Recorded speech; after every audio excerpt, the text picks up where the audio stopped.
a problem with theories of like the global and the local, that we think of these as mostly spatial, in one being immediate and one being distant.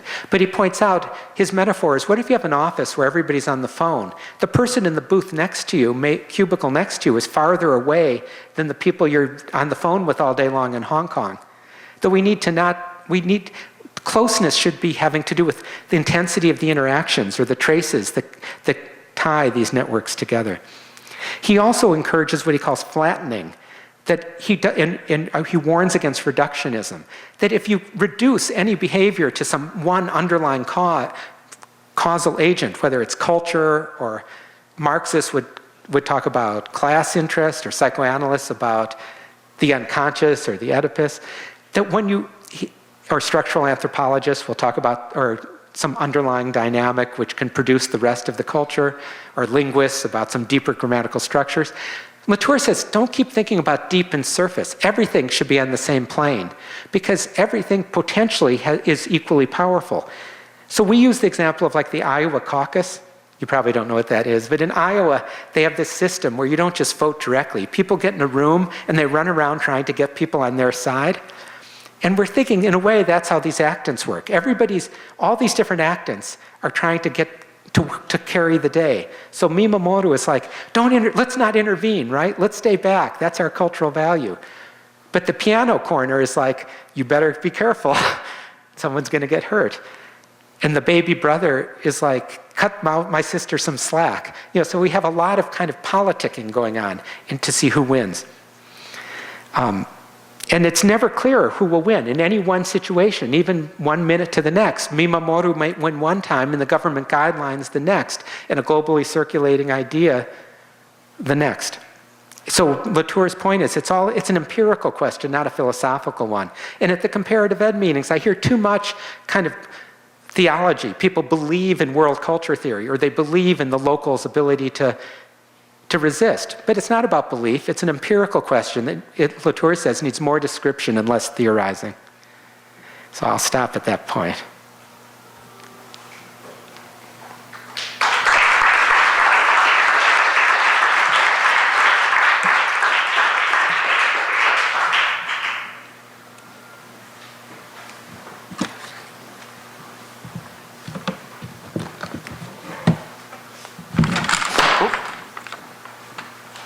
Thank you so much. It's now my pleasure to welcome Professor Isabel Diem, who's a professor and chair in Education and Migration and Early Childhood Studies from Bielefeld University, Germany. Thank you for being here with us.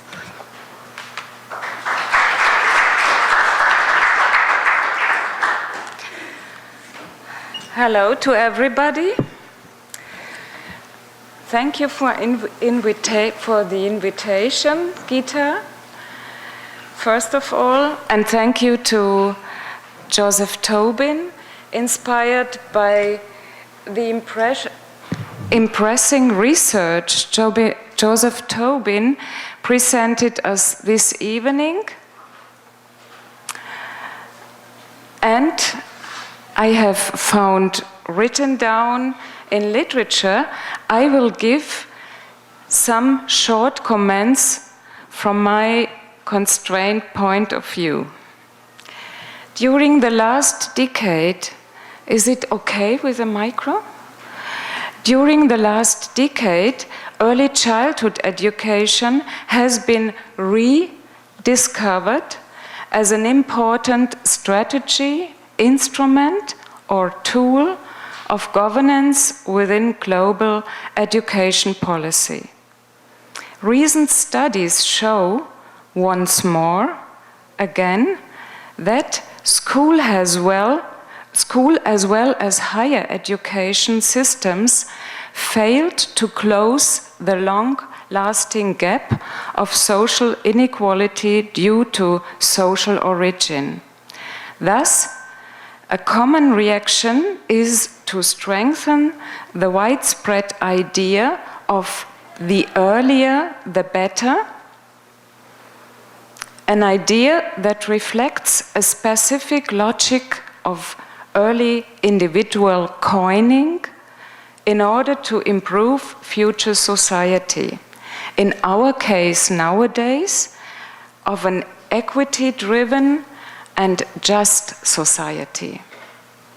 In a diachronic perspective of comparison across the time, it is obvious that this idea goes back to sensualism of the 17th century in England and Europe.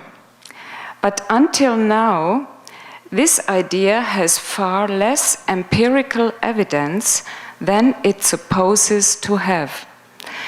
The underlying logic is of linear and input-driven models of cognitive as well as social development, just against the neoliberal device of output orientation. Nevertheless, early childhood education is promoted as a promising way out of inequality as personal as well as social phenomenon and problem. Conceptualized in educational programs all over the Western Hemisphere, early childhood education is seen as having the potential to give back new hope into educational system. Although it could be seen as a myth, the increasing relevance of early childhood education is the actual and, in my opinion, very important context we have to be aware of when we're talking about early childhood education with regard to the global education policy. It represents a central subject of Joseph Tobin's research. Joseph Tobin's research provides rich empirical evidence of what is pedagogically going on in organizations like daycare centers and kindergartens within this highly estimated field of early childhood education. His research gives us inspiring insights into the daily practices of early childhood education in at least 3 countries. It is 3 nationally and culturally different educational systems and contexts on the one hand. Because daily pedagogical practice is not very well analyzed as a field of professional acting, we are talking about a black box. That means that Tobin's research augments our slight knowledge of everyday early childhood education practices, even now in a synchronic perspective of comparison across contexts, what Gita Steiner-Khamsi referred to as, quote, simple but not simplistic comparison, end of quote. In addition to this deserving contribution, giving detailed insights into daily pedagogical practices, his approach provides a necessary and innovative methodological refraction or aberration introduction by Tobin's video-cued multivocal ethnography, on the other hand. When parents or professionals comment, interpret or compare video-recorded sequences of pedagogical practices, this axis reflects social constructivist epistemology related to methodology in an appropriate manner, in my opinion. It seems to me absolutely adequate to analyze the micro level of practices in single organizations within specific national contexts, as well as it is adequate to analyze the macro level of interacting actors. the essential condition for comparative operations. In other words, Tobin's approach implies high methodological potentials in order to analyze, quote, the interplay between processes of globalization and the recontextualization of education policy in local places, end of quote.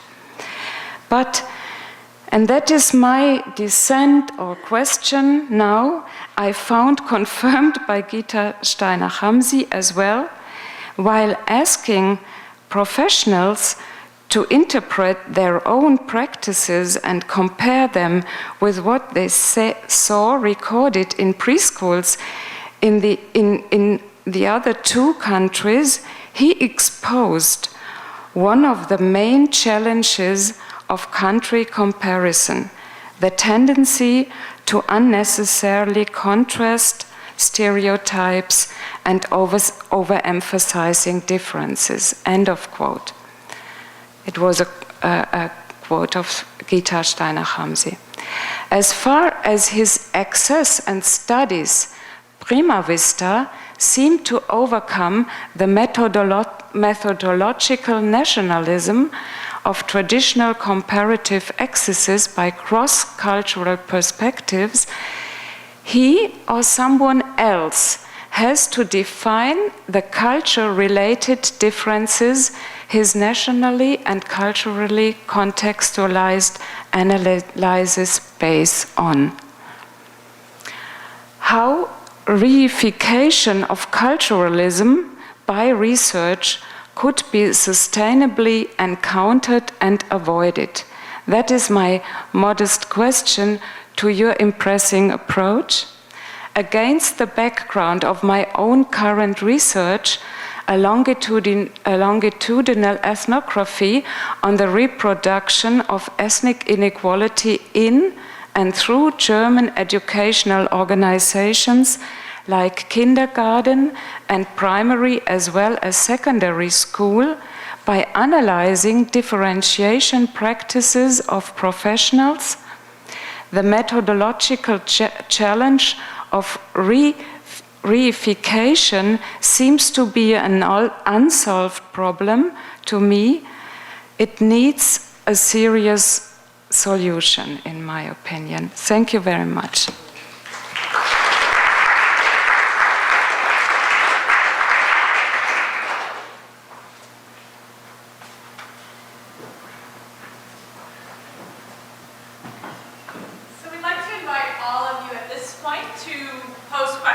Professor Tobin that he'll address in addition to Professor Deem's questions and comments. We'd like to ask you, if you would please, to step to this microphone so that we can capture you on the video. And please don't be shy. We know you're a very inquisitive and curious group, so we welcome you to come and address your questions at this microphone, please.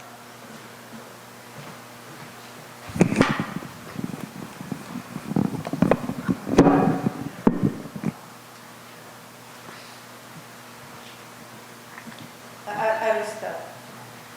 Can I sit here? Look, I have such a strong voice. Hi. Sorry. Hi.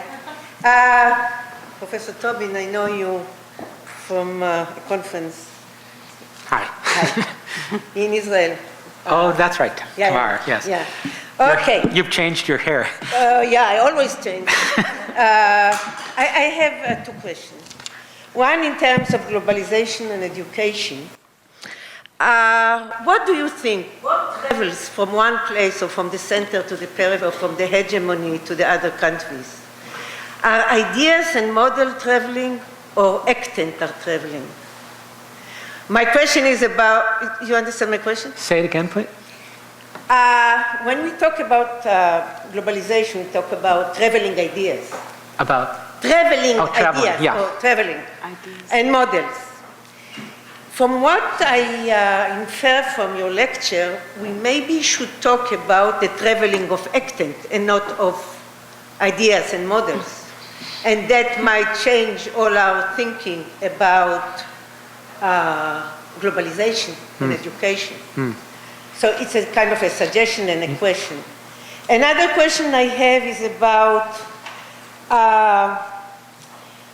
whether you make any attempt to combine body theory and Latour, to combine the idea of actant and the idea of body, because there is kind of a tension there, which I'm interested to see how you solve it. Thank you so much.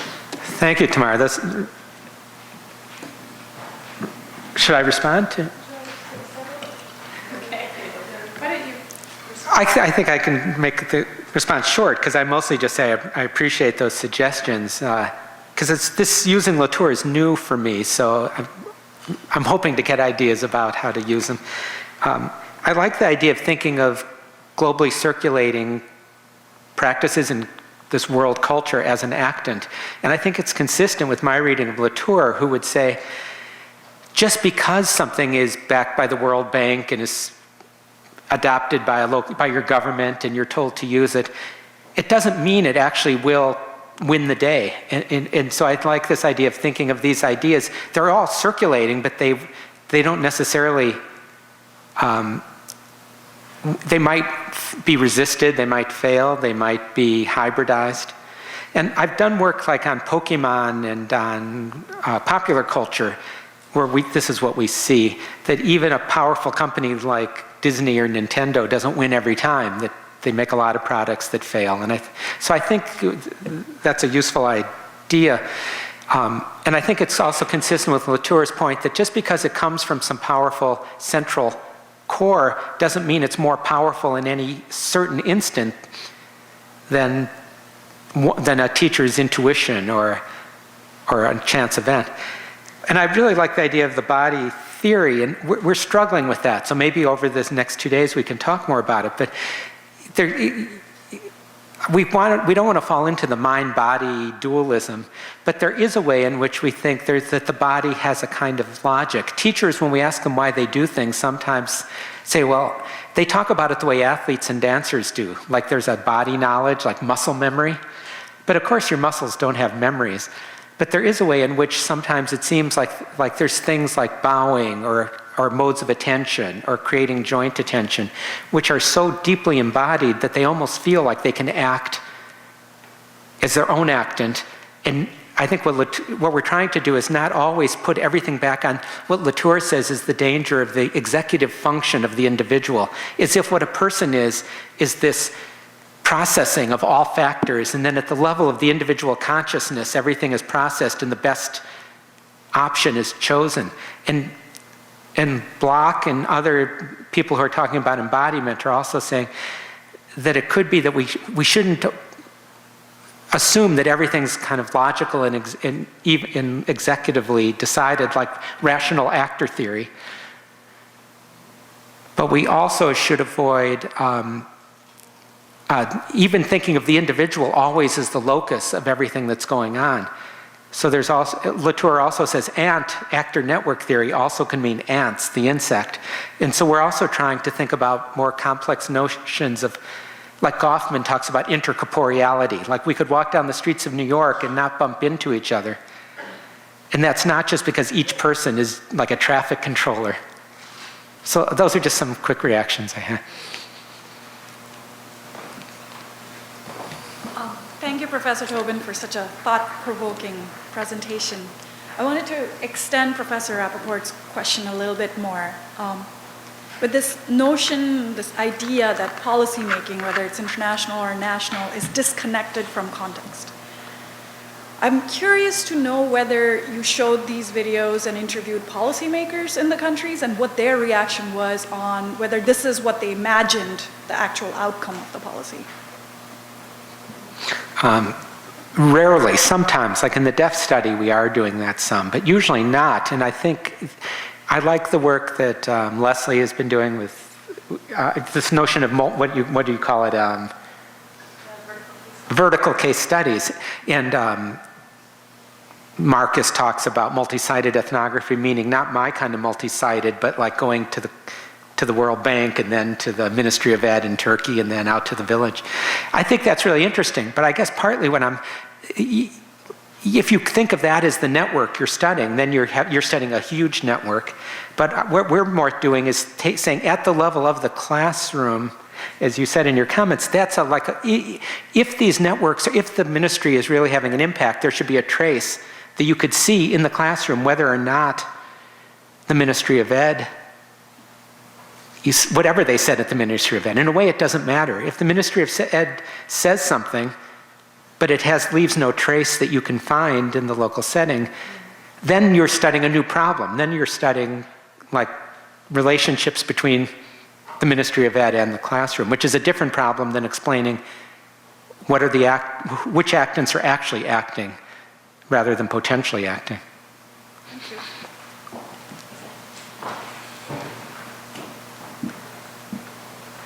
I really enjoyed your presentation, and there's always a new aspect with every listening and every reading of your work. One question, a methodological question. If I understand correctly, you identify with your team first critical events that could be considered critical. Children hitting each other, taking away something, and then you look how others and the children resolve the situation or deal with the situation.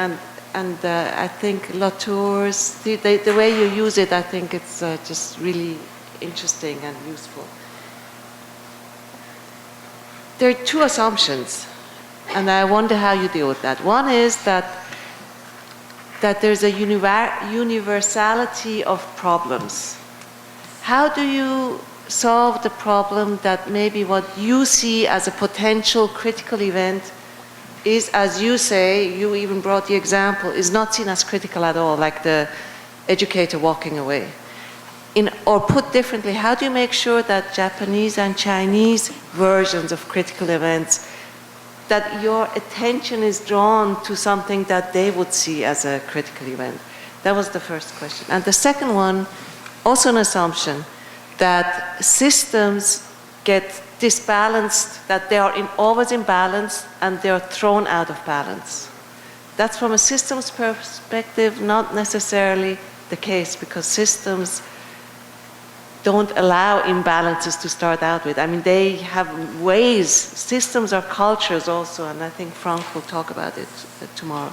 That's an assumption that everything needs to be in order and in balance from a, if you use another theoretical perspective. The other one, totally unrelated to that, you explained 15 slides this brilliant method that you invented.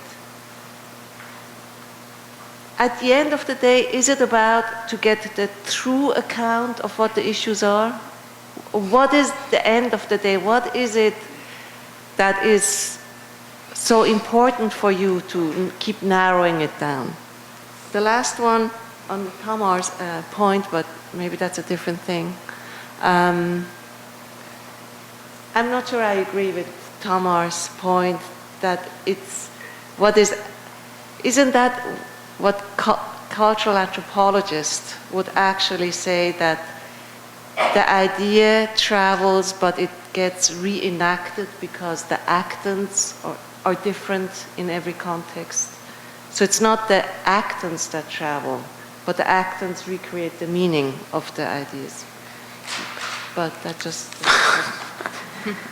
Wow, I think I could give quick answers to those, but not adequate ones. There'll be, maybe, I'm afraid I'm going to say something that's simplistic, but not simple. But, yes to the first question, there is a flaw in the method that we are editing, and by editing, we're introducing some a priori notions of what's important. And yet the ethnographic method requires us to be sensitive to letting the informants feature their emic conceptual framework, and yet we start with a list. We have a couple of ways of coping with that, but not adequately. One is, this work has to be done in a team that includes people from the different cultures. So even though because we're writing it within an Anglophone world, for English speaking readers, we do always have too much of the the kind of US bias. And if this were being done from China, it would come out differently. It's translated into these languages, and I really worry about and wonder how it'll work. If it's, in theory, it could just be the same for everybody.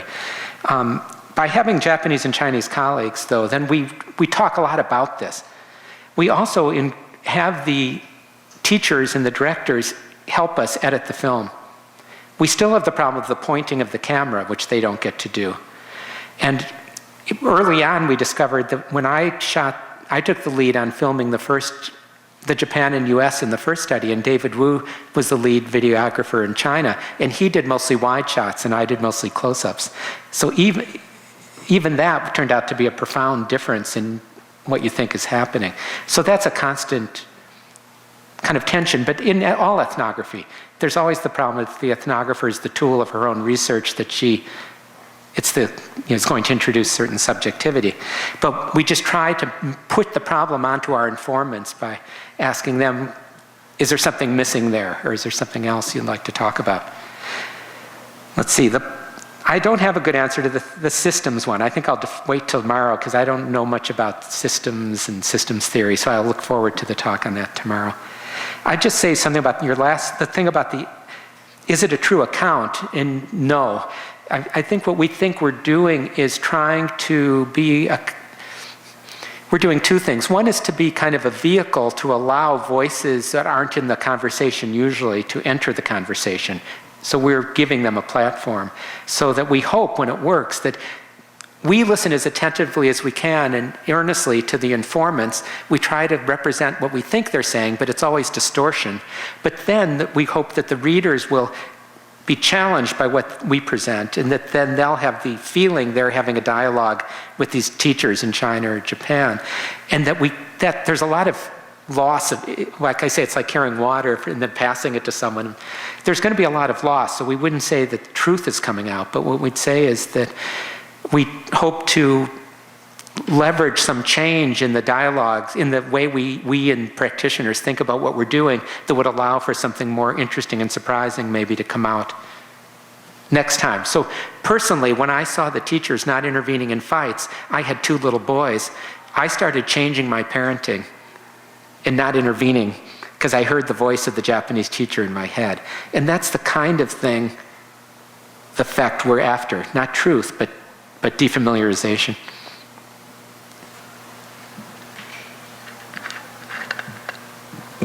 Hi, thank you so much for your talk. My name is Naomi Moland. I'm a PhD student at NYU. And I'm doing research right now on the Nigerian version of Sesame Street. And one of the most common responses that I had when I talked to people who were adapting the Sesame Street into the Nigerian context, I would ask them about American values that were being transferred by the program. Sometimes I would say, do you think this program is bringing African or American values? And one of the most surprising responses I got to that was, well, I hope so. And so I'm curious, in your work, that there's a whole other story behind that, but I'm curious, in your work, you mentioned the re-Confucianism of some of the preschools and the going back to and sort of pushing back against some of the American models that may be transferred into the country. But I'm curious if you can talk a little bit about how people sort of asserted their rights to draw from the global discourses that were happening, or if they felt like they wanted to push back some of their more local ideas. Well, we talk about that a lot in the conclusion of Preschool in 3 Cultures Revisited, citing Gita's work in Schreier's, I can never say his, Shriver's work on, and we pretty much take their position that one thing that the big theme of the book is that China's changed a lot in 20 years and Japan not very much. And then the question is that we have to explain not just change, but continuity. And our metaphor is that explaining continuity may be more challenging because it takes more energy to stand still in a stream that's rapidly flowing than it does to just go with the flow. So we try to look at both. And I think that it fluctuates. So we talk about like the vicissitudes of Dewey in China, and sort of he comes and goes, but also even his ideas get used both as being very Chinese and very modern. And so I don't have anything really new to contribute to that, but I think just what you said, that I guess I would say this, that we sometimes find ourselves on the side of hoping that local cultural practices that have been around for a while will not disappear. And it's a little bit like arguing for biodiversity, you know, or the loss of, like, it's part of our world heritage, you know, that these pedagogical practices are like languages and fauna and flora. But on the other hand, I would agree with you that if people are, part of the function of our work is also to introduce people to ideas that they wouldn't have known about otherwise. So a lot of people see the Japanese video, or now the Chinese videos, and they see things they want to do in America. So we're not saying like, oh no, don't do that. You've got to protect your American values. You know, I think one of the purposes of research is to allow for people to be exposed to ideas they wouldn't otherwise encounter. And we don't see that as dangerous. When we first tried to publish Preschool in Three Cultures, I sent a preview of the book to the journal Young Children, the practitioner journal, and they turned it down. They said it would be dangerous for our practitioners if they saw this irresponsible, if we were to suggest to them that it could be okay not to keep kids from fighting. So I think the world is already engaged in a circulation, and there's nothing wrong with that. So I appreciate your point that we don't want to always be kind of old-fashioned cultural preservationists.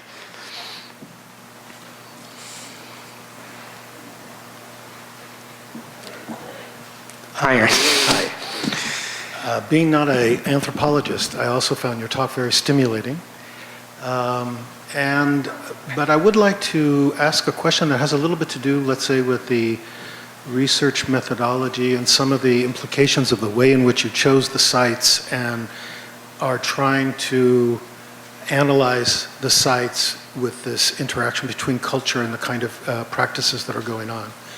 You know, seen from an international or global perspective, most countries in the world, the providers of early childhood education are enormously diverse, and many of them are non-governmental.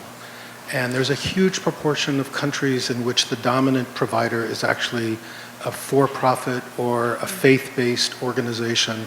I'm especially thinking of many of the Commonwealth countries. And we also know that in many of the most countries in the world, the proportion of kids who are attending such early childhood arrangements is actually quite small, and most of the children that you would find are usually middle class, upper middle class kids. So when you think about the sites that the countries and the cultures that you have visited, and one of the criteria that you're using in order to kind of validate part of your interpretation is the fact that there is this kind of harmonization across sites.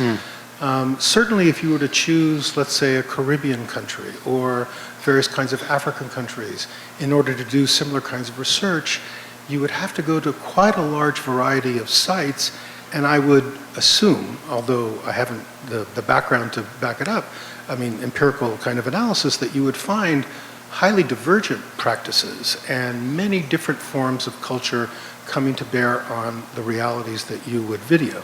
And in this case, it kind of calls into question a little bit, let's say, the ramifications of some of the points that you made in your talk.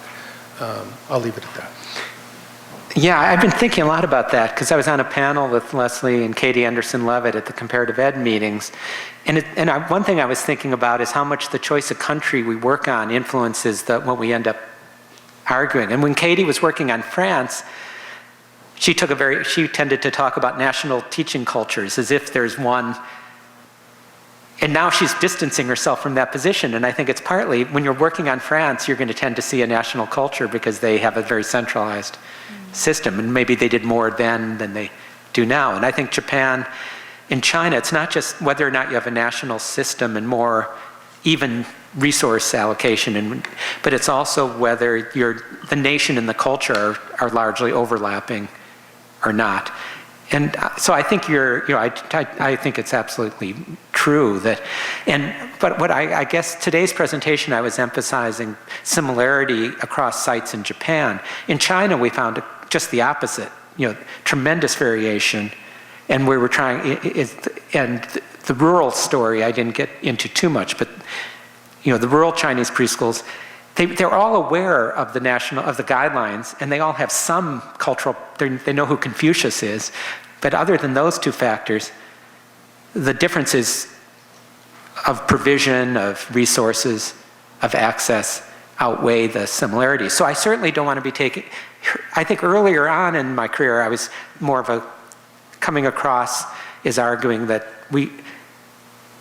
like Japan's a culture, China's a culture, US is a culture. Now I would just say that the method, I think, allows us to see to systematically study variation within the countries as much as to identify nationally shared customs. And so the new book that's coming out is Children Crossing Borders. We studied how immigrant parents and their kids' teachers talk about what should happen in preschool in 5 different sites in the US. And we did New York, and we did Nashville, and a farming town in Iowa that now suddenly is half Mexican, and a border town with Mexico and Arizona. So I'm really more now looking at how we can, that contexts don't have to be whole countries. They could be cities or regions where the different affordances and constraints of each micro area will overwhelm any sort of shared cultural tradition. So I just would say I agree, but I think we need both. Partly I'm just saying let's not throw culture out altogether. A lot of people in Anthro and Ed are saying, do we even need culture as a concept anymore? And I guess I feel about culture the way I do about class and gender and race. I think we'd be worse off if we didn't continue to think about the role these can have. And I think the question is, though, when is it being reified versus is it actually acting? And I don't have a good answer, but I think that's a good question. But to say what someone's reifying culture is really just, what does that really mean? Does that mean we can never use culture as an explanatory category without it being a reification? I don't know if you want to take it. So we want to thank Professors Tobin and Dean. We thank all of you for being here tonight. We invite you then to join us tomorrow at 10 a.m. when we'll initiate a series of 3 similar discussions around the same themes of culture, context, and comparison. You're most welcome